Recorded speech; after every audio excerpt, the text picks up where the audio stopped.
name is James, and I work for the Animal Rights Foundation of Florida. Now, how many of you have ever seen the movie The Matrix? Oh, wow. Alright, well, for those of you who haven't seen the movie, there's a scene at the very beginning of the film where the main character is presented with two pills, one blue and one red, and he has to make a choice. If he chooses the blue pill, he falls asleep, and when he wakes up, everything will be exactly the way it's always been. If he chooses the red pill, he finally learns the truth. I am here today to give you that red pill. But let me make this very clear to you. I am not here to tell you what to do, how to think, how to feel, or even what to eat. I am simply here to provide you with information. Now, what you do with that information is solely up to you. So, what does the Matrix look like? Let me show you. Now, despite what you might be thinking, these two circles are not equal. I repeat, these two circles are not equal. One is in fact larger than the other. What I need you to do is determine which one that is. Alright, so please raise your hand if you believe the red circle is larger than the blue. Alright, please raise your hand if you believe the blue circle is larger than the red. Alright, very good. Now, before I say anything about these two circles, what was your first instinct? Right, because they look the same. And the reason why they look the same is because, in fact, they are the same. These two circles are equal. Yet I got just about every one of you to raise your hand and say they're not. So, what did we learn? That you can be manipulated like that to believe in something that goes against your natural instinct. And it doesn't take very much. Now, just imagine if as a child you were taught the lie that the blue circle is larger than the red, or that the red is larger than the blue, that lie becomes part of your reality. And if you say the lie enough times, you actually convince yourself that's the truth. And if enough people are taught that lie, well, now that lie becomes part of the culture. And then if that culture passes that misinformation along to the next generation, their children, well, now that lie becomes tradition. And we have to remember is tradition and morality, what we believe to be right, are not always the same. Can you think of any traditions that we once had in the United States of America that thankfully today we no longer have? Less than 200 years ago, slavery was a tradition in this country. Less than 100 years ago, women didn't have the right to vote. And less than 50 years ago, segregation was a part of this culture. But as we evolve as a culture, so do our traditions. So is our way of thinking. You see, the Matrix is simply a story. And this story is being told again and again and again. In fact, if you believe the image on the carton is where you're getting your milk from, you're deceiving yourself. This is a fantasy. It only exists in your head. It's a blue pill fed to you by the industry to get you to buy their product. This is the Matrix, the lie we tell ourselves about where our food is coming from. You see, the reality is far more disturbing. 90 to 95% of the milk, the meat, and the eggs that we consume in the United States are coming from these conditions. Now, this is called factory farming. This is where you take thousands of hens, pigs, and cows, and you can find them into warehouses. In fact, every year in the United States, 10 billion, right? 10 billion cows, pigs, and chickens are being slaughtered for food. So what that works out to be is every second in the United States, 300 animals are killed. Just like that. So 300, 600, 900, 1,200. By the time this presentation is over 1 million animals will have been slaughtered. And most of us don't even blink an eye. Now, how is it possible that we can kill 300 animals like that without even questioning it? Because of the story. You see, the story justifies the action. In fact, if you say it enough times, you actually convince yourself that's the truth. Now, how many of you were taught as a child that you need to eat meat to get protein? I know I was. How many of you were taught you need to drink cow's milk to get strong bones? Cow's milk, not dog milk, not cat milk, not rat milk, not mouse milk, not elephant milk, not giraffe milk, not chip milk, not gorilla milk, not rhino milk, not milk. Not even the milk from your own mother. No, you need to drink liquid secretions that drip, drip, drip from a cow's nipple to get strong bones. Now look, I am not here to tell you what to do. If you want to drink cow juice, be my guest. No, I simply want to know the truth, alright? So let's find out if the Matrix is telling the truth. Now, the first story that we've all been taught is that our diet is natural. We eat meat, dairy, eggs, and fish, therefore it must be natural. Well, let's find out just how natural our diet really is. Now, you got two images on the wall. I want you to tell me all the thoughts that come to mind. Just when you see this image on the left, what thoughts come to mind? Fresh. Healthy. Beautiful. Healthy. Mutated, alright. If I come into the room with a basket of strawberries, look just like that, put it on the table over there, now what are your thoughts? Okay, so what would you think if the person sitting next to you got up and started eating the strawberries? If I come into the room with a basket of strawberries, how many of your mouth starts to salivate, your mouth starts to water? And if I take a strawberry and put it under your nose, what do you smell? And if I take a knife and I slice that strawberry in half and put that under your nose, now what do you smell? You notice how all the sensations remain the same. You see a strawberry in it, looks like a strawberry. You smell a strawberry in it, smells like a strawberry. You take a bite out of a strawberry, and surprise, surprise, it tastes like a strawberry. Now, what thoughts come to mind when you see the image on the right? Or bacon, right? It's one or the other. You either see cute, you either see all cute, pet friendly, animal, Wilbur, babe, Charlotte's Web, or you see breakfast, lunch, and dinner. You either see an animal or food. Now, what would happen though if I brought a living pig, just like one of them, into the room, put them in front of the class? Now, what are your thoughts? So cute. Okay, so what would you think if the person sitting next to you got up and started chewing on the pig? If I come into the room with a living pig under my arm, how many of your mouth starts to salivate? And if I take a pig and put it under your nose, what do you smell? And if I take a knife and I slice that pig in half and put that under your nose, now what do you smell? Blood. You see, there is a process, and I'm here today to show you that process of how you convert this animal into this product. Now let's make the situation slightly more realistic. Let's put a living pig on that side of the room, let's put a butcher's knife on that side of the room. Now how many of you would be willing to pick up the knife and take the life of that animal? And that's alright if you would. But how many people in this room would try to stop somebody from doing that? That's good. That's called compassion. That is the greatest quality in the human race. If you have that compassion, nurture it, nourish it. When you get older, if you have children, pass that compassion along to them.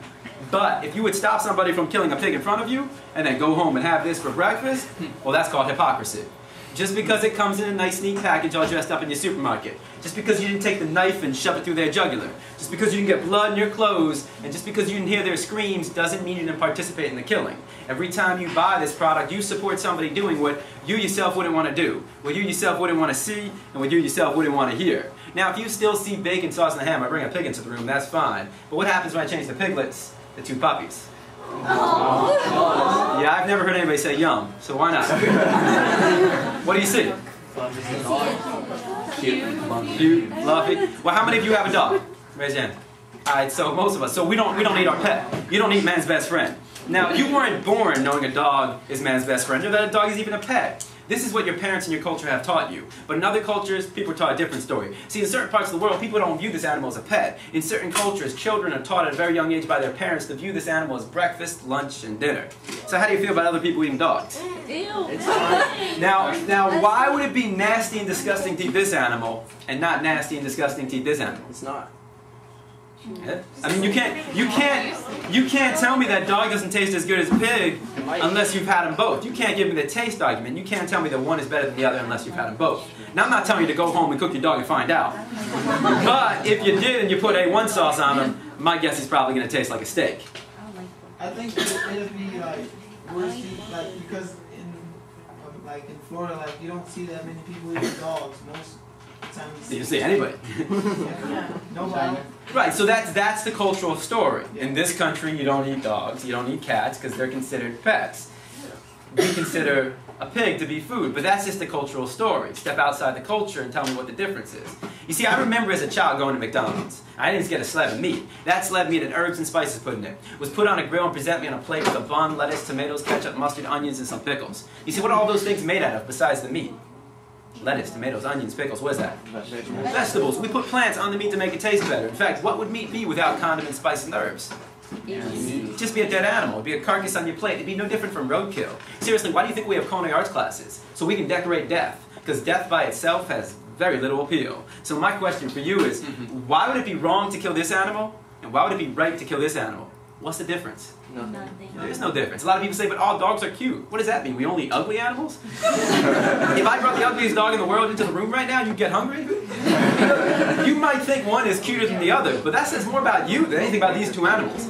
Any difference is insignificant. The similarities, though, are striking. Look, they both got feet to walk and run. They both got a mouth to communicate and taste. They both got a nose to smell, 2 eyes to see, 2 ears to hear, a heart to beat, a mind to think. But our culture says to love him and eat him. Now, another culture might say to love him and eat him. Another culture might say, you know what, just eat them both.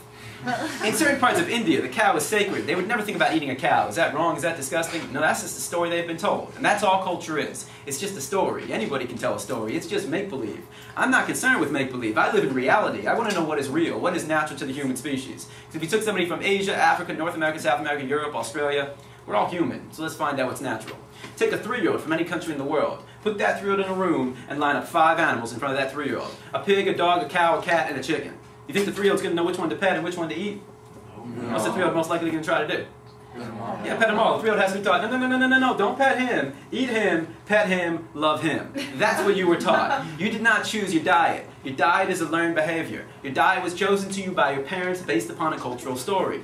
If you grew up somewhere else, you might be eating dogs and cats right now.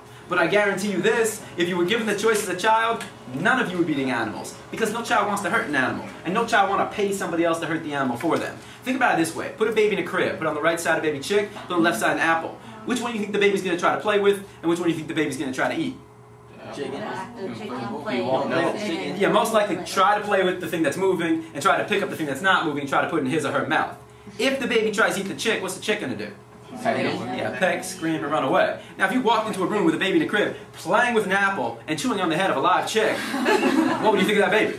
Crazy. You allow that crazy, demonic, Satan baby to play with your baby? You see, if it's not alright for a baby to cause harm to an animal, even when they don't know any better, why does it become more acceptable as we get older? Well, we do know the difference between a baby chick and an apple. And the question is, do we actually find it acceptable to cause harm to an animal? Let's find out. If you were to walk outside right now and you saw somebody taking a baseball bat to a dog's head, what would you do? Why would you take action? Why would you intervene? Because it's animal abuse. It's animal abuse. Alright, so what about if you were to walk outside right now and you saw somebody taking a baseball bat to a pig's head? What would you do? Animal abuse. Same thing, right? Why? Because you recognize the similarities between these two animals and not the differences. You know these two animals are equal, just like you knew the two circles are equal. But all you do is tell you a story to get you to go against your natural instinct. You know these two animals are equal, yet every time you sit down for a meal, you create that inequality that doesn't actually exist. Now change the baseball bat to a butcher's knife. Change the man, the pig, from being outside to a factory farm far, far away. When it's out of sight, it's out of mind. We pay for that very thing we wouldn't want done in front of us. Think about it this way. Take two babies, one white, one black, put them in a room together. You think they care about the color of their skin? No. No, what do they want to do? They just want to play. So racism is a learned behavior. Nobody is born a racist. Hatred is something that is taught, passed down from generation to generation. You have been taught to view this animal differently from this animal. You have been taught to believe that this animal deserves to live and this animal deserves to die. But in reality, you recognize their equality. You recognize their similarities. You recognize they share the same needs, and most importantly, you recognize they share the same feelings. In fact, would anybody argue with this statement? Well, how do we know, though? How do we know animals have feelings? Because they cry. Give me an example. How do they show? They cry, they bark, they purr, they howl, they whimper. There's sounds as well as what? What else? Their movements, right? They wag their tail when they're happy, put the tail between their legs when they're upset. So their movements and sounds let us know how they feel. Well, obviously cows, pigs, and chickens have similar movements, similar sounds, let us know how they're feeling. But what about pain? Let's do a test. You take your hand, put over a flame, what happens? Your reaction? You pull back. You pull back and scream. You take a dog's paw, put over a flame, what's its reaction? You pull back. Same thing, pull back and scream. You take a pig's leg, put over a flame, same reaction. You take a dog, a pig, a cow, a chicken, a goat, a duck, a horse, a rat, a mouse, any animals living, put a body part of the flame, they all pull back and scream. You take a fish out of water, what's their reaction? Flip-flop. Why? You want to know what it feels like to be a fish out of water? Have your friend hold your head underwater and not let go. Of course fish have feelings. They're not vegetables, they're not plants, they're not fruits. But if you take a vegetable, a plant, let's take a fruit, a strawberry, put it over a flame, what happens? Doesn't have feet to run away, doesn't have wings to fly away, doesn't have fins to swim away, doesn't have a mouth to scream, a nose to smell, 2 eyes to see, 2 ears to hear, a heart to beat, a mind to think, and before you say plants have feelings. There is not one plant on this planet that has a nervous system. Without a nervous system, plants are incapable of experiencing pain and happiness the way that animals and humans can. Every animal on this planet, large or small, whether they live in the sea or on land, has a nervous system, meaning they're all capable of experiencing pain. And just like most human beings on this planet, no animal wants to experience pain, no animal wants to die. So once again, let me ask you, how many of you actually have a cat or dog? Right? So think about it this way. Our whole life we've been taught to love animals, to treat animals with respect and compassion. I mean, just think about the books that were read to you by your teachers when you were younger, and think about the movies your parents took you to. Do any of these movies look familiar? Yeah. What are they all about? What kind of animals? Farm animals. Farm animals. The ones we eat, even fish are being farmed. These are all about the animals we eat. And even though we eat them, we root for them too. Look, you might be having bacon every morning for breakfast, but nobody wants to see Wilbur into bacon at the end of Shaw's Web. Now, I guarantee there are thousands of people watching Chicken Run, rooting for the chicken, saying, "Go, chickens, go. Why don't you get KFC bucket of chicken wings?" How many kids watch the movie Babe, fall in love with Babe, and then go home and then unknowingly serve Babe for dinner by their parents? We're teaching kids to love these animals and eat them too, and it doesn't get any more bipolar than that. So this is the closest thing you'll come to see their reality in the Matrix, in the story that we've created. But today, we step outside that story. Now you can download this video at meatvideo.com. This is where 90 to 95% of the meat, dairy, eggs, and fish come from in the United States. Let me make this very clear to you. I am not showing you the worst.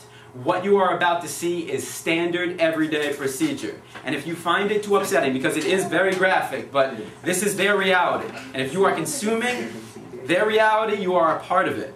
365 days out of the year. But if you find it too upsetting, simply put your head down. But if you cannot bear to watch it, maybe you shouldn't be eating it.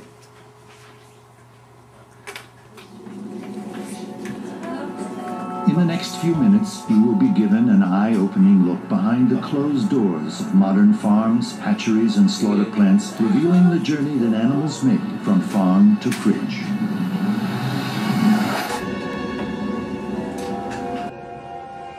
For nearly their entire 4-month pregnancies, mother sows are locked in narrow metal stalls barely larger than their own bodies. Many of the animals develop open sores and scratches.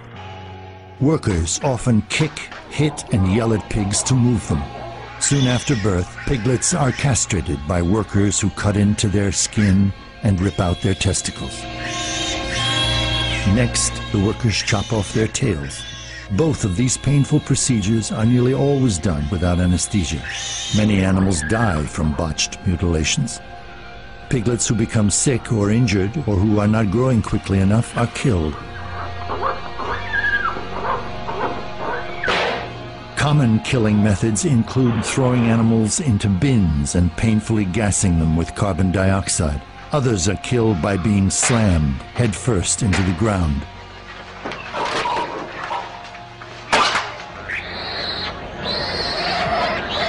At a factory farm in Ohio, workers killed injured sows by hanging them on a forklift to be slowly strangled to death, a practice defended by the pork industry.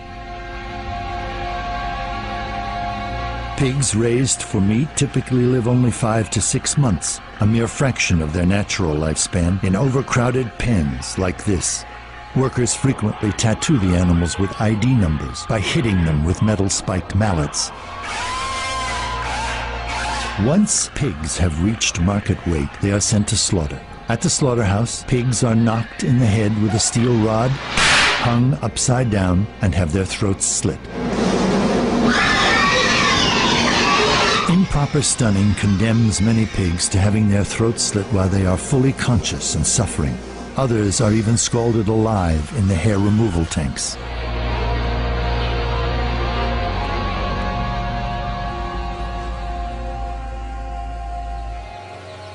From the moment they hatch, the egg industry subjects chicks to horrors few of us can even imagine. At the hatchery, workers quickly and roughly sort the males from the females. Because male chicks don't lay eggs and do not grow quickly enough to be raised profitably for meat, they are killed within hours after hatching. Male chicks are typically thrown into giant grinding machines while still alive. This practice is deemed standard and acceptable by the egg industry. Another killing method is to drop male chicks into trash bags to be smothered or suffocated. More than 200 million unwanted male chicks are killed on their first day of life each year in the United States. The females have it even worse, destined for a life of prolonged cruelty. To reduce pecking induced by overcrowded living conditions, workers use a hot blade or laser to remove part of the chick's beaks. This mutilation can cause both acute and chronic pain. After debeaking, the birds are moved to cages where they will spend the rest of their lives. Nearly 95% of egg-laying hens spend their lives confined in tiny wire cages like this. Most birds never see sunlight or breathe fresh air. They are packed so tightly they cannot even spread their wings, walk, or turn around without pushing other birds aside. The harsh and unrelenting environment of the cage takes its toll, often leading to severe feather loss, open wounds, and birds trapped in cage wire. For many hens, the stressful confinement is too much, leading to premature death. Undercover investigations at egg farms from coast to coast have revealed a culture of cruelty and neglect, including workers stomping on birds, throwing live hens on dead piles and in trash cans, and painfully mangling bird spines in botched attempts to break their necks. At 1 or 2 years of age, when a hen's egg production begins to decline, she is violently ripped from her cage. Workers often fling the birds into metal carts where they are painfully suffocated with carbon dioxide.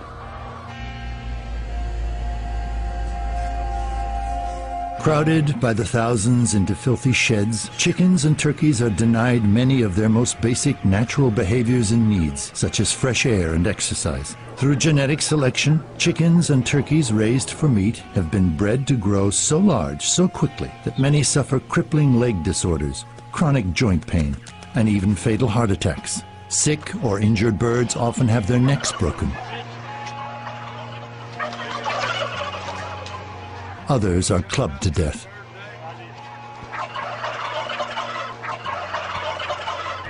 Those who live to reach market weight are thrown into transport crates and loaded onto trucks bound for slaughter plants. Handling is often violent and frequently causes bruises, broken bones, and other injuries. At the slaughter plant, the birds are dumped from their crates, then roughly snapped upside down into moving shackles by their fragile legs. From there, the birds are dragged through an electrified vat of water which renders them paralyzed, but not necessarily unconscious. They are then pulled across a blade which slices their throats, causing blood to pour from their necks.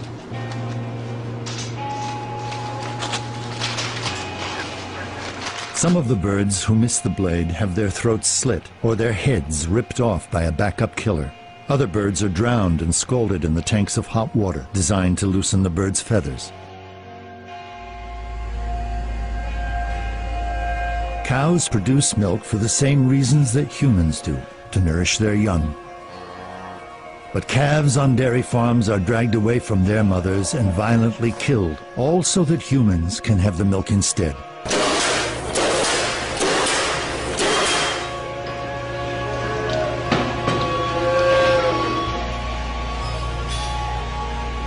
The majority of today's dairy cows are confined on factory farms. Some spend almost their entire lives standing on concrete floors. Others are crammed into massive mud lots. Workers subject young cows to painful mutilations and amputations. Here, a worker cuts off a cow's tail, slicing through her sensitive skin, nerves, and bone without any painkillers. Another routine practice is dehorning, burning into the calves' skulls to remove their budding horns. Painkillers are rarely used.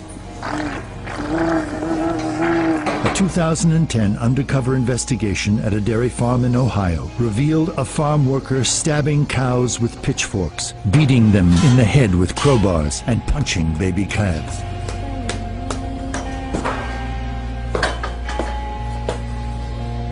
Injuries and illness often run rampant in filthy, disease-ridden factory farm environments.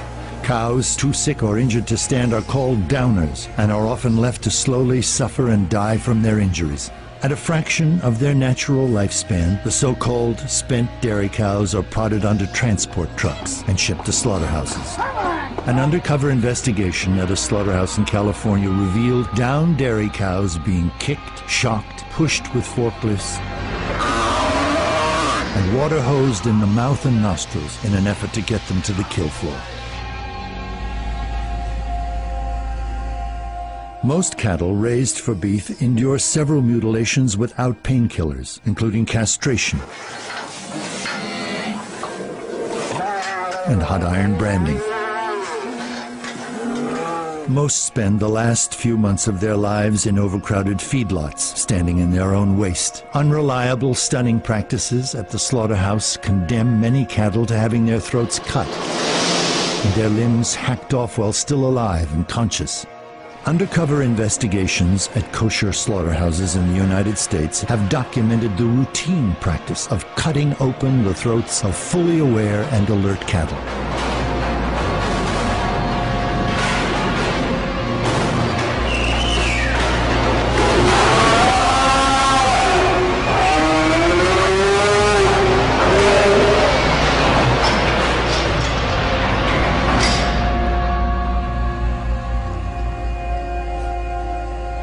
Fish and other sea animals are sensitive, intelligent creatures who have a demonstrated capacity to suffer pain. Massive trawling nets indiscriminately drag hundreds of tons of fish and other animals along the ocean floor. As they are dragged up from the ocean depths, the fish undergo excruciatingly painful decompression. The extreme changes in pressure can rupture their swim bladders and pop out their eyes. They are then tossed on board where the surviving fish either suffocate or are crushed to death. Others are still alive when they are hacked apart on these floating slaughterhouses.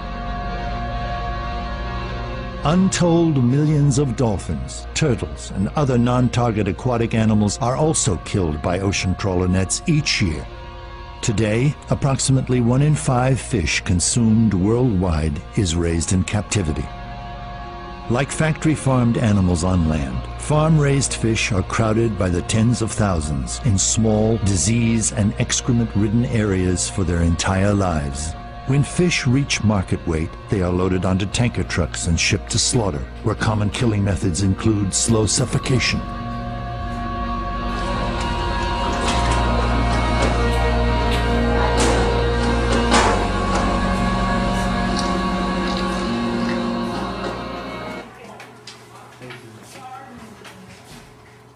"200 years ago, people believed that slavery was necessary. And if you tried to reason with a slave owner, as I am trying to reason with you today, they would try to justify the cruelty that they were causing. Now, I know many of you will leave this room and continue to eat meat, dairy, eggs, and fish, but please do not for 1 second think that it is necessary. Just because you can do something doesn't mean that you should. Now, every one of you could smoke cigarettes. Do you think that's necessary? No. Now, you could smoke a pack of cigarettes every day for the rest of your life, and well, you could live to 100. But what do you put your body at a greater risk of suffering from? Lung cancer. You could eat meat, dairy, eggs, and fish your entire life, and well, you could live to 100. But you put your body at a greater risk of suffering from degenerative diseases. You see, these are the leading cause of death and disease in the United States. In fact, every 24 seconds, somebody suffers a heart attack. Every 40 seconds, a stroke. And every day, 3,400 people are diagnosed with cancer in the United States. Every day. Please raise your hand if you know somebody or knew somebody who has or had cancer. Yeah, that's what I thought. How about somebody who suffered a heart attack? How about somebody with diabetes? Now take a look around. Don't you find this just a little bit disturbing? Which box are you going to fall into? Now, have you ever heard of a gorilla suffering from diabetes? You ever heard of a giraffe suffering from high blood pressure? You ever heard of a tiger suffering from high cholesterol? These animals aren't suffering from these diseases because they eat what's in their best interest. We are not eating what is in our best interest. And yes, I am fully aware that some animals eat other animals. I get that. That's because, one, they don't have a choice. Animals don't have a choice. We do. It's not like you're going to find a bunch of tigers sitting in the classroom right now talking about how deer have feelings and the benefits of tofu. And two, it is in the best interest for a tiger to hunt, kill, and eat a deer. Once again, it is not in our best interest to eat meat, dairy, eggs, and fish. And besides, when did the actions of animals, that some animals eat other animals, become a justification for how we should act? Because if that's the case, well then, chimpanzees have been known to rape each other. Does that mean I can go out and commit an act of rape and be like, hey baby, it's all right, chimpanzees do it? Now, I know a lot of you might be thinking, yeah, but if I don't buy the bacon, somebody else will, so what does it matter, right? Now, what kind of logic is that? Is that the same logic you apply the rest of your life? Because I guarantee when you go to bed tonight, some bad stuff is going to happen. Somebody's going to get shot, somebody's going to get robbed, and somebody's going to get raped. Does that mean tomorrow morning when you wake up, you're going to be like, ah, man, you know what? I'm going to go rob somebody. Because it's going to happen no matter what. If you don't agree with murder, theft, and rape, don't participate in it. If you don't agree with what you saw in that video, you don't have to participate in it. It's completely unnecessary and unhealthy. So let's take a look at what we are participating in, how it affects the animals as well as our own health. Now these are battery cages. 95% of the eggs that we consume in the United States are coming from these conditions. A battery cage is literally the size of a milk crate. You're going to take 4 to 6 hens, you're going to put them in a cage this size, and you're going to burn their beaks off without any painkillers. Why burn their beaks off? Yeah, they become aggressive in these conditions. They're not naturally aggressive. It'd be like if I took 5 of you in this room, put you in the corner over there and sealed it off and kept you there for 48 hours straight.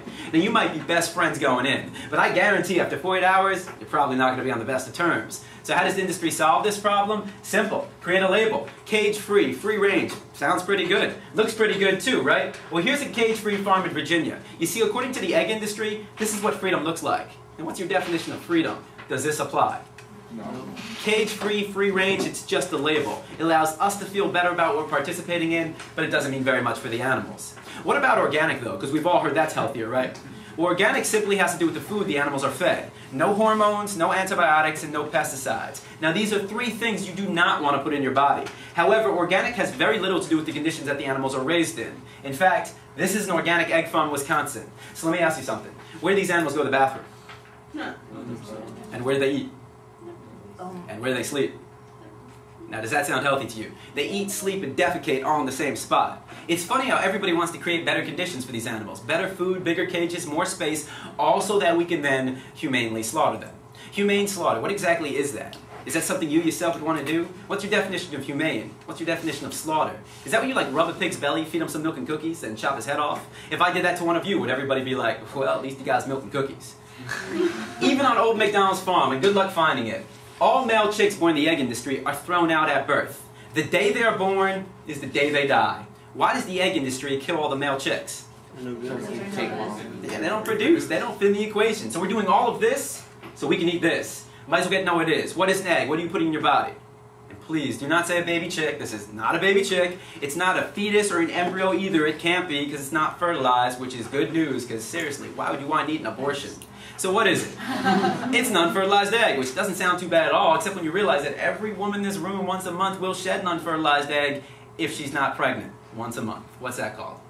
Congratulations, you're eating a hen's period. It's the unfertilized reproductive cycle of a hen. Now, you don't need to eat a hen's period any more than you need to eat a dog's period, a cat's period, or a woman's period. You don't need to eat anybody's period. And any nutritional benefit you get from a hen's period, you can get from a plant without the high cholesterol. You see, your body naturally makes cholesterol. Your body makes all the cholesterol you need. This is the only type of good cholesterol, what your body is making. Any cholesterol you bring in from the outside is bad. And there's only one way to get bad cholesterol. Animal products, meat, dairy, eggs, and fish all contain ridiculously high amounts of cholesterol. And when you have high cholesterol, what can that lead to? Heart attacks, heart disease, strokes, and ultimately death. Plants, on the other hand, like fruits and vegetables, rice and beans, nuts and seeds, they have phytosterols that actually help lower your cholesterol level. So animal products raise your cholesterol, plants can help lower it. Now, since we're on the topic of unveiling our foods, let's do another one. We got to give this one a nice sweet name. Honey. What is honey? It's sweet. How does a bee make it? Honey is when a bee takes their proboscis, which is basically their tongue, sticks it in the flower, drinks the juice of the flower we call nectar, digests it, then throws it back up. Honey is just bee vomit. It's regurgitated throw-up.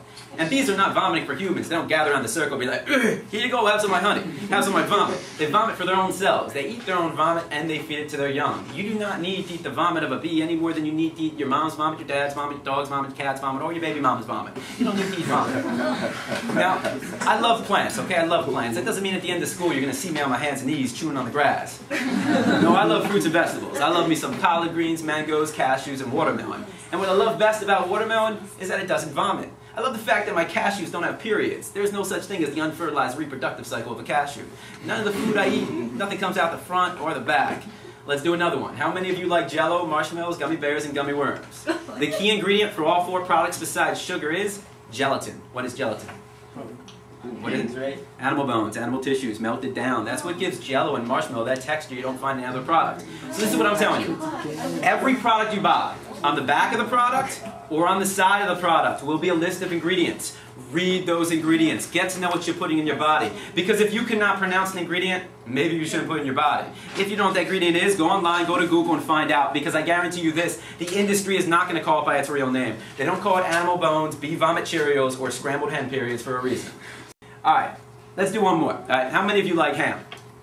What exactly is ham? Pork. What part of the pig though? It's the butt cheeks of a pig. But we don't call it pig ass because, well, pig ass doesn't sound as appetizing as ham. So call it by its real name. Let's not forget though that happy cows come from California. But even your happy cows in California are hooked up to machines. Now, when does a cow start producing milk? She has to be pregnant. There's no such thing as a magical cow that will produce milk on command. She is a mammal, and like all mammals, she has to be pregnant to be able to produce milk. So how does a cow become pregnant?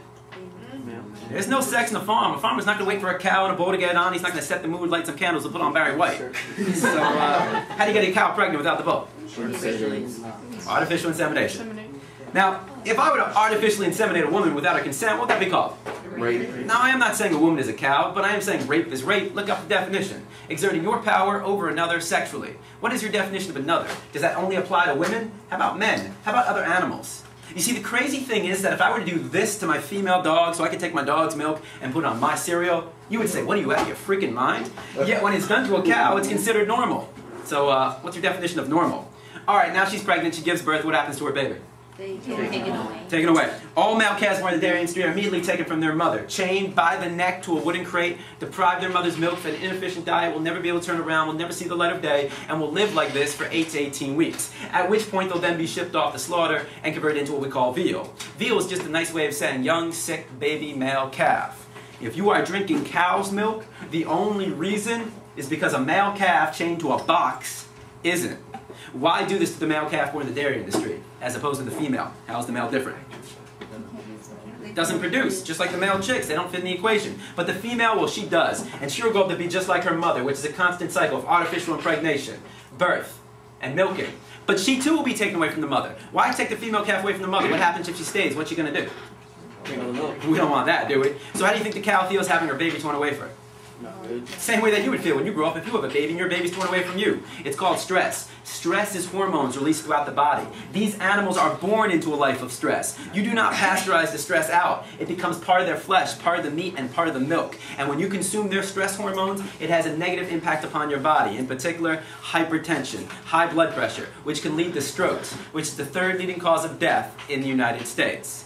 Now, after about 4 to 5 years, the dairy cow no longer produces enough milk. She becomes unprofitable. What happens to all the unprofitable dairy cows in the dairy industry? Slaughter. Yeah, they don't come here to Florida to retire. They get shipped off to slaughter, converted to hamburger meat. You ever wonder why it costs 99 cents for a hamburger at McDonald's? It's because it's coming from the most sick, abused animal on the planet. Animals too sick to even stand up. You pay for what you get. And just so we're clear, cows are producing 10 times the amount of milk they produce in nature. They're hooked up to machines 2 to 3 times a day. These machines hooked up to their udders cause bruising, swelling, and lacerations, cuts. The machine cannot tell the difference between milk and blood. That means that every glass of milk that you drink, even after it's pasteurized, because remember, pasteurization is not a removal process, it is a cooking, sanitation process. So every glass of milk that you drink contains a little bit of blood and a little bit of pus. You know what pus is? Pus is when you have a pimple and you pop it, that nasty white stuff that comes out. That's what's in your milk and cheese. Now, biologically speaking, who is a cow producing milk for in nature? No, not for us, for her baby, for her calf. Just like when your mom was pregnant with you, who's she producing milk for? For you. Not for your daddy, not for the neighbor, not for the mailman, not for the dog, and not for the cat. Now, if your daddy was drinking your mother's milk while your mother was pregnant with you, well, then your daddy was stealing your milk. If you're drinking cow's milk, you're stealing his milk. You see, where do all these animals get their milk from? We are the only species on this planet that take the milk from another animal. And when did these animals stop consuming milk? Yeah, after infancy. We're the only species to continue drinking milk into adulthood. If you really don't think it's weird to be drinking milk at your age and older, think about this. If your mom was pregnant right now, how many of you go up to your mom and say, hey mom, can I have some of your milk? No, don't do that. If you were to walk into Publix, Whole Foods, Winn-Dixie, any supermarket, come to the milk aisle, pick up a milk cart. Instead of a happy cartoon cow on the cover, there's a picture of a happy cartoon chimpanzee. What you're holding in your hand right now is chimp milk on sale, 2 for 1. What do you think? Now, why would it be nasty and disgusting to take the milk from this animal and not nasty and disgusting to take the milk from this animal? Taste. You've had chimp milk before? You can't give me the taste argument unless you've had the other animal's milk.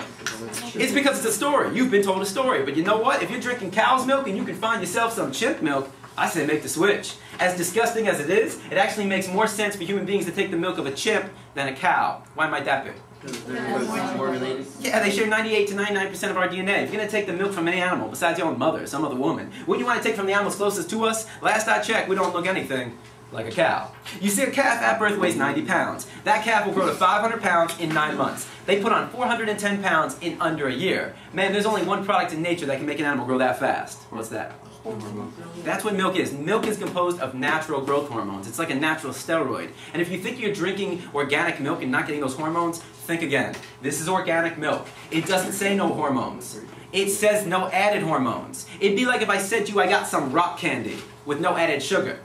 Rock candy is sugar. Milk is a growth hormone, and this growth hormone is meant for one animal and one animal only, a cow. You have to understand, milk is specific to every individual species. Here's what I mean. A cow will grow to 2,000 pounds in 2 years because they drink their mother's milk. Cow milk, growth hormones, meant for a baby calf as an infant. A giraffe can grow 17 feet tall because they drink their mother's milk. Giraffe milk, growth hormones, meant for a baby giraffe as an infant. An African elephant can weigh over 10,000 pounds, be 10 feet tall. Because they drink their mother's milk as an infant. Why put growth hormones meant for a 2,000-pound animal into this? Logically speaking, it's illogical. In fact, you know what happens when you start putting too many growth hormones in your body? You grow abnormally. Here's what I mean. 20, 30 years ago, girls would start their menstruation cycle, have their first period at the age of 16, 15, or 14. Today, girls are having their first period at the age of 12, 11, and 10. That means a 10-year-old can get pregnant, give birth, and be a mother at the age of 10. Does that sound healthy or natural to you?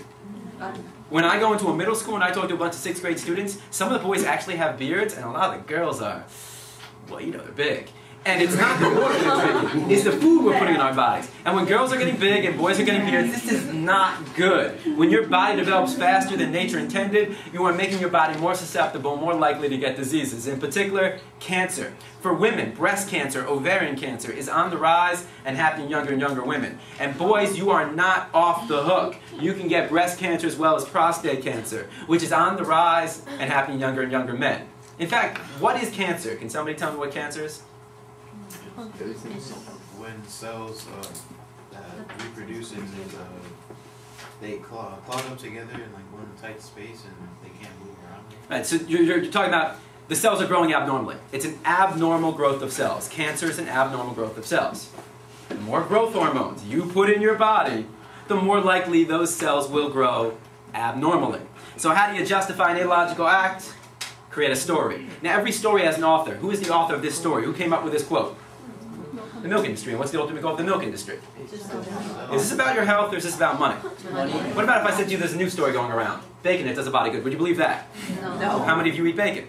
So just because you do something doesn't mean it's in your best interest. Look, nobody's eating bacon for health reasons. Nobody goes on a bacon diet. It doesn't do a body good. Why not? It's not good for you. It's high in cholesterol and high in what else? Saturated fat.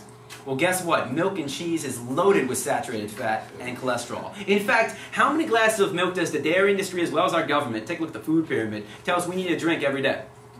Yep, 2 to 3 glasses. If you were to follow the government's advice and drink 3 glasses of 2% milk, not whole milk, 3 glasses of 2% milk have the same amount of cholesterol as 15 slices of bacon.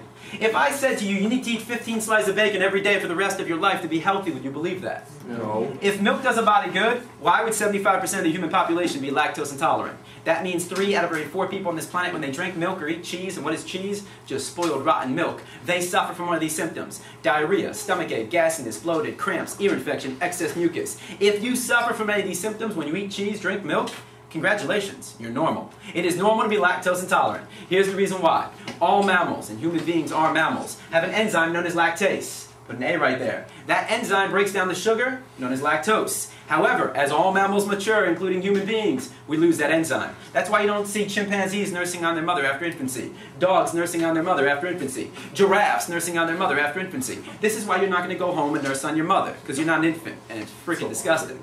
But it must be good for kids, right? Because every school I've been to, from elementary school, middle school, high school, even into universities, you can be guaranteed that cow's milk will be served in the cafeteria.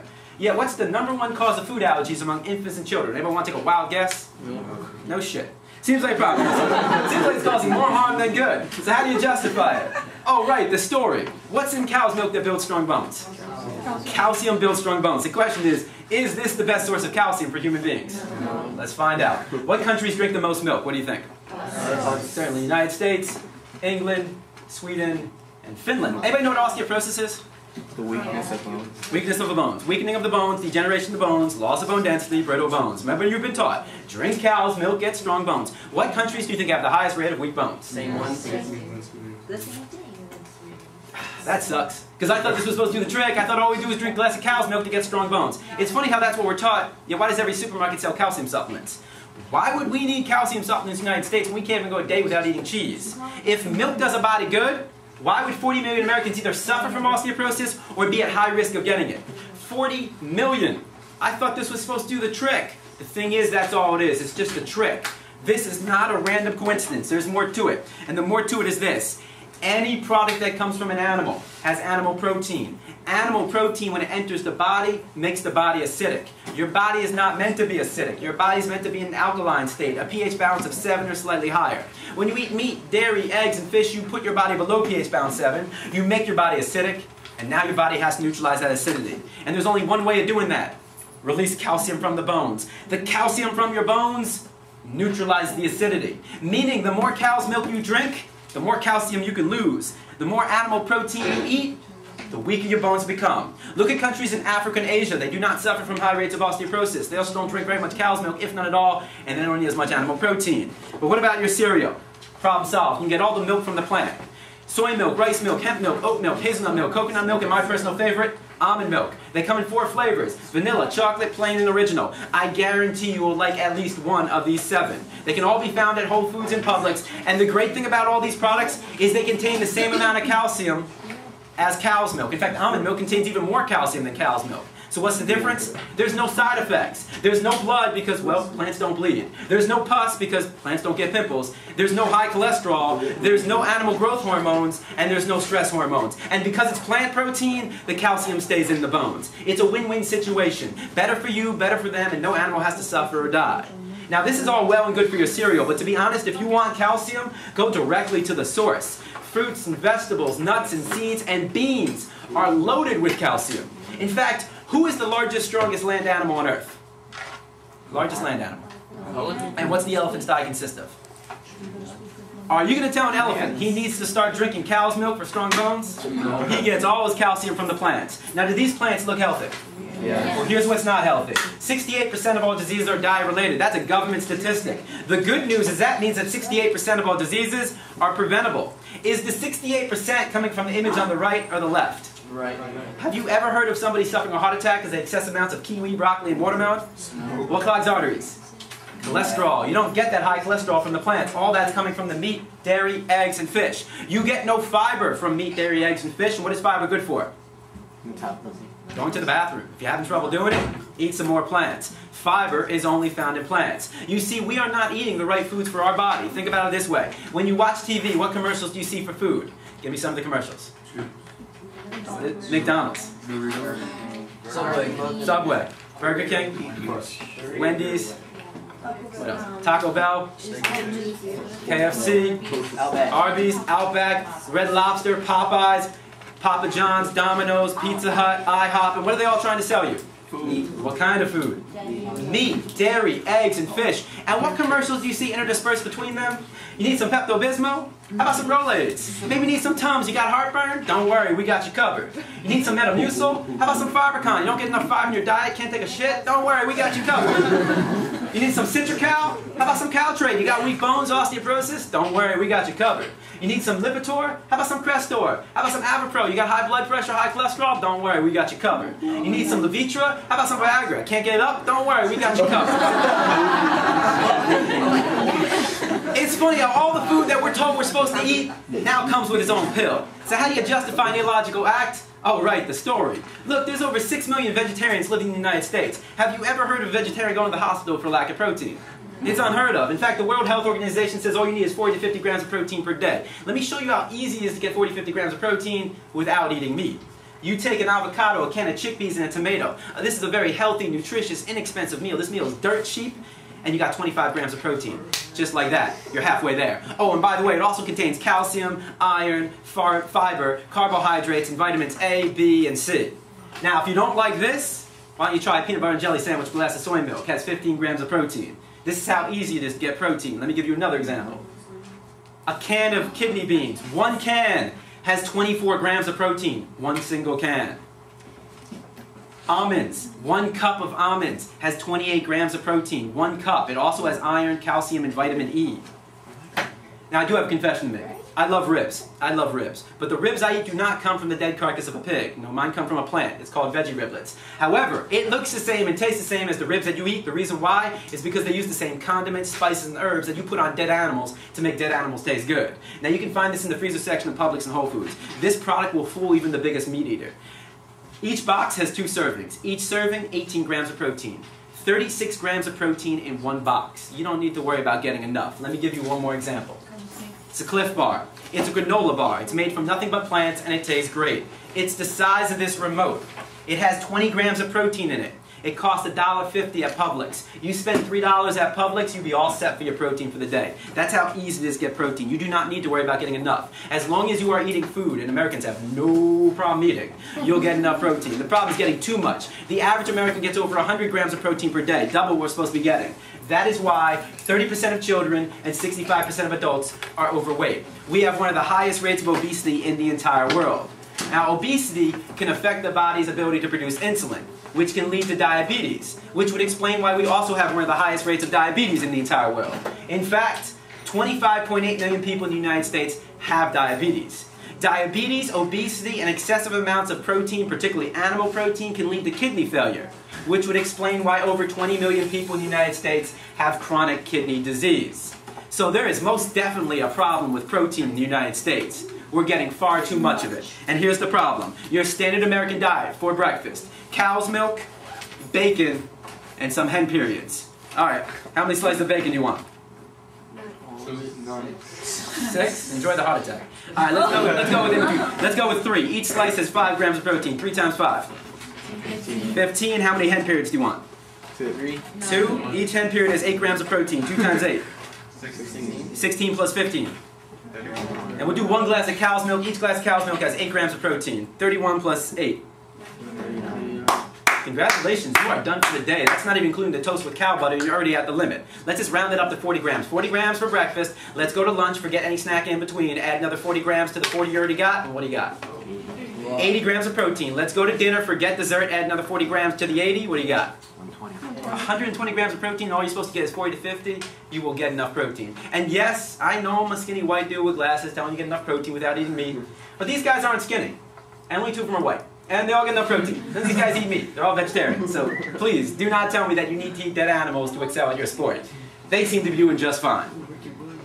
Now, if you don't think you can gain muscle mass on a plant-based diet, maybe you should talk to these guys. The largest, strongest land animals on Earth are all vegetarian. And they also live the longest. An elephant can live to 70 years in the wild and only sleeps 4 hours out of the day. Why? Because they have all that energy from the plants. Tigers, lions, natural carnivores, they rarely live past the age of 15 in the wild, and they sleep most of the day, because even for a natural carnivore, eating meat is so taxing on the body. Now think of your body as a car. You got to put the right fuel in it to get it to work properly. If you don't put the right fuel, it ain't going to work. And if you don't take proper care of your car, it's not going to last as long. If you don't take proper care of your body, it's not going to last as long. This is the right fuel for the body. You get everything. You get everything. You get all of your nutrients, all your vitamins. You get everything but the side effects of meat, dairy, eggs, and fish. You eliminate all the high cholesterol that can clog arteries, leads to heart attacks and heart disease. You eliminate all of the animal growth hormones that can lead to cancer. You eliminate all the stress hormones that can lead to hypertension and strokes. And you eliminate all of the animal protein, which makes the body acidic, takes calcium from the bones, and lead to kidney failure. Instead, you get plant protein, which keeps the body in homeostasis. You get phytonutrients that can help prevent cancers from occurring, and you get phytosterols that can help lower your cholesterol. Yes?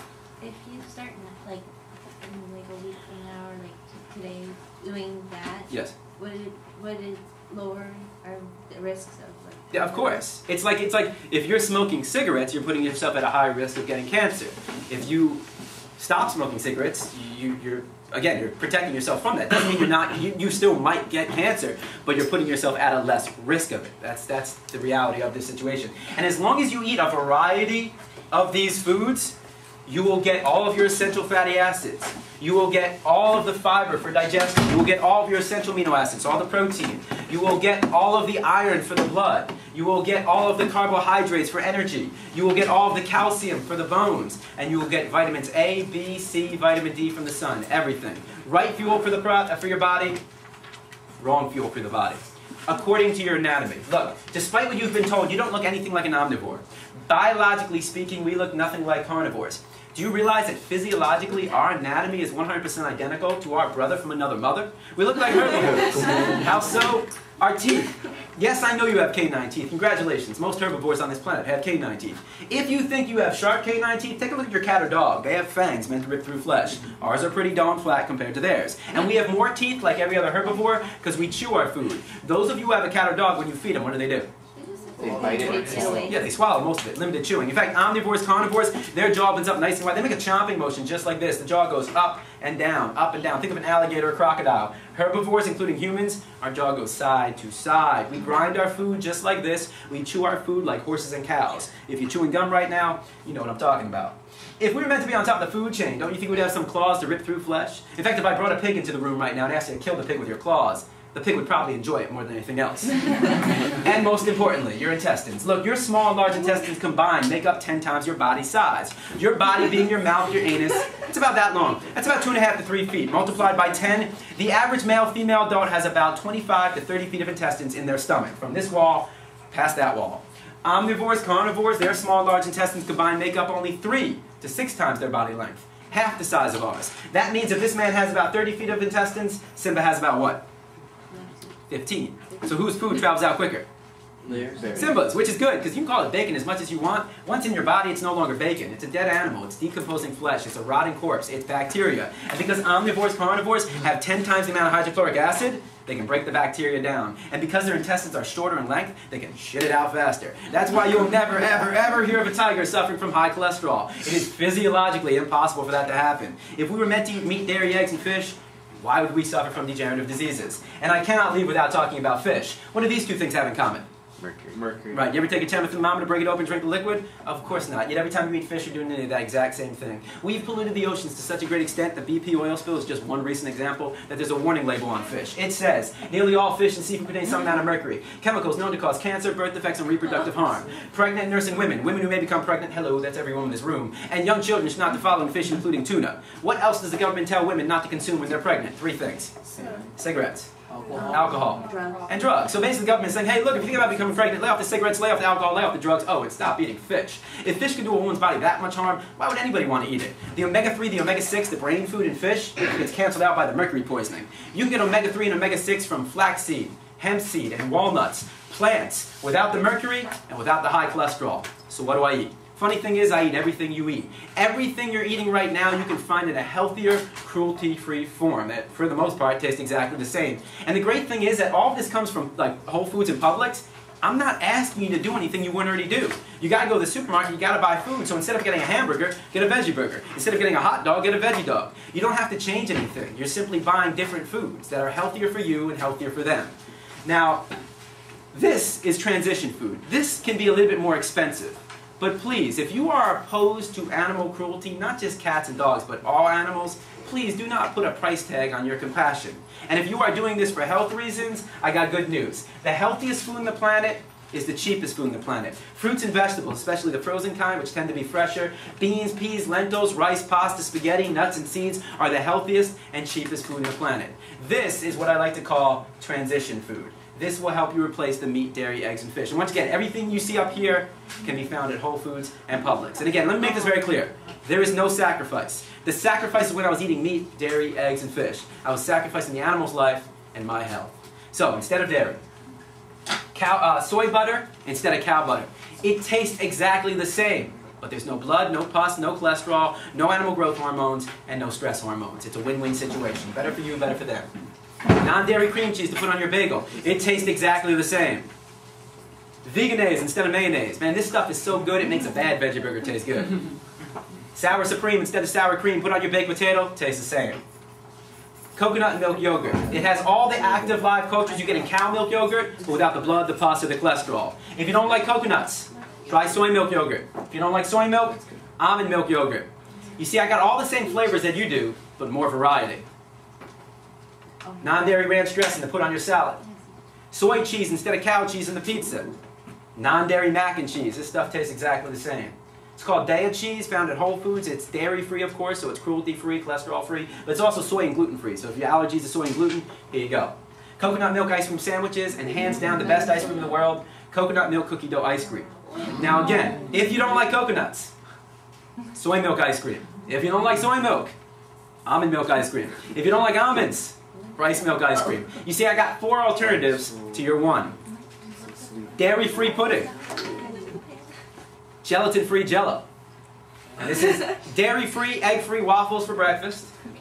Instead of hen periods, you can use egg replacers to bake so you can still have your brownies and your cookies. Instead of poultry, I got chicken-free nuggets, buffalo wings. This is the company is called Gardein. They make amazing veggie meats, great texture, great taste, found in the freezer section of Publix and Whole Foods. Kung Pao chicken, but of course it's meat-free, so it's cholesterol-free, cruelty-free. And instead of a dead turkey for Thanksgiving, I have a tofurkey. In fact, this is what my Thanksgiving dinner looked like. Tofurkey, gravy, stuffing, mashed potatoes, collard greens, cranberry sauce, and a blueberry pie to top it off. No meat, no dairy, no eggs were used, and no animal has to suffer or die from my appetite. Not even on Thanksgiving. Instead of beef, veggie burgers.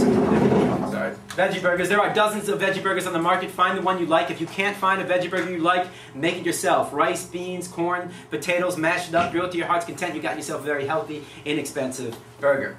Meatless meatballs, veggie balls. That's right, I said it. I like veggie balls. Tacos, but of course it's meat-free, cruelty-free, cholesterol-free. And again, Gardein also makes steak. Unbelievable product right here. Instead of pork, the Morningstar riblets, probably the best product on the market. We'll go back to that. Instead of a hot dog, I have a veggie dog. And just so we're clear, what is a hot dog composed of? All the leftover body parts of a pig. Use your imagination. Girl parts, boy parts, everything in between. I'll stick to a veggie dog, thank you. Veggie sausages. Meatless pepperoni to go on my soy cheese, rice cheese, or Daiya cheese pizza. Instead of pig ass, I have veggie ass. Bacon for breakfast. They even got veggie fish fillet and veggie shrimp. So every product you're eating right now you can find in a healthy or cruelty-free form. If you're looking for these products, look for the word vegan, look for the vegan symbol, or simply read the ingredients. Now a vegan is somebody that chooses not to eat any animal products. No meat, no dairy, no eggs, no fish, no gelatin, no honey. This is different from a vegetarian. A vegetarian still has dairy and eggs. I choose not to eat anything that comes from an animal. And before you say it's hard to be vegan, half your diet is vegan. Fruits and vegetables, rice and beans, nuts and seeds, pasta, spaghetti, baked potato, peanut butter and jelly sandwich is all vegan. In fact, everything you see up here is vegan. There's no meat, no dairy, no eggs, no gelatin, and no honey in any of these products. But wait, before you get excited, this is all crap, okay? If this is what your diet looks like, you're gonna die. This is terrible food. Let me show you some healthy vegan food. Scrambled tofu instead of scrambled hen periods for breakfast. Vegan waffles with soy butter and maple syrup. Fruit salad. Nice fruit salad. Spaghetti with marinara sauce. Nachos with vegan cheese, vegan sour cream, guacamole, salsa. Vegan. Jalapeno. Vegan cheese on the pizza. Veggie burger. Remember, it's all about the condiment, spice, and the herbs you put on it for the veggie dog. You replace the hen periods with egg replacers found at Whole Foods. You can also replace an egg with half a banana, applesauce. It's real easy to bake without using an egg. And this is coconut milk ice cream on a vegan brownie, maple syrup on the top. Now I got two more videos I want to show you. These are happy videos. This is what veganism looks like for the animals.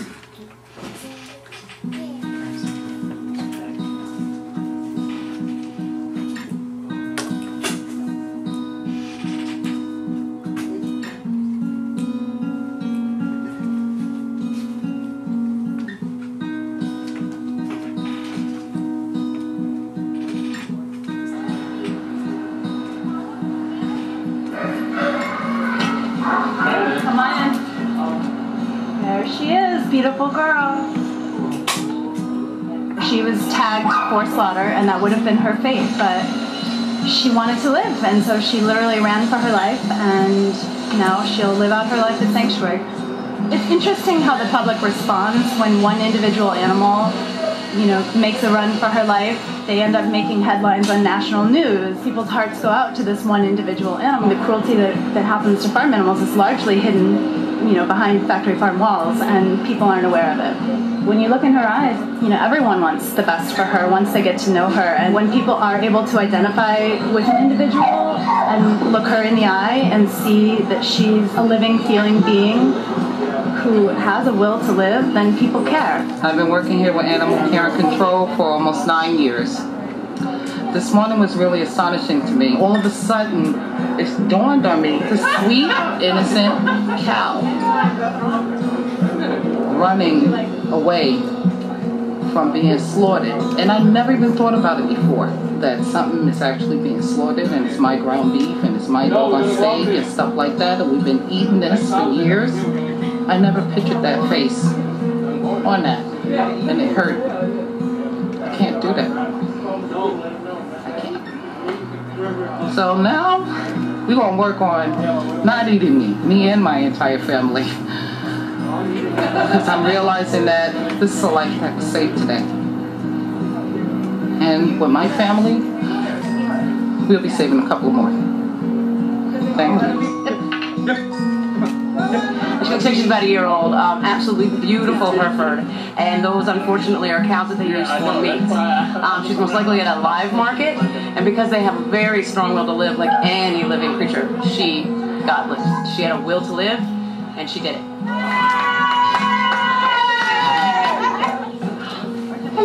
And where she's going now, she's going to have like cows of her own breeding. She's going to be so happy. When the trailer arrives, the cows in the herd will move. Yeah, they will move in a big line. Everybody lines up. They will start mooing to her to comfort her and to tell her that they're there. And she will move out. Any animal, any creature has a strong will to live. She's an ambassador for all animals who are still suffering in slaughterhouses and on farms and who don't have such a lucky outcome. People love a happy ending, and it's happy. So remember, you do have a choice. If you want more information, there's some literature on the table. This is all about the health. This is all about the ethics. If you have any questions, you can always email me at james@arff.org. Any questions you might have. If you want a list of all the vegan foods I showed in the slideshow, just send me an email saying you want that list. You can visit our webpage, Facebook page, and vegsouthflorida.com is a list of all the veg-friendly restaurants here in South Florida. Any questions?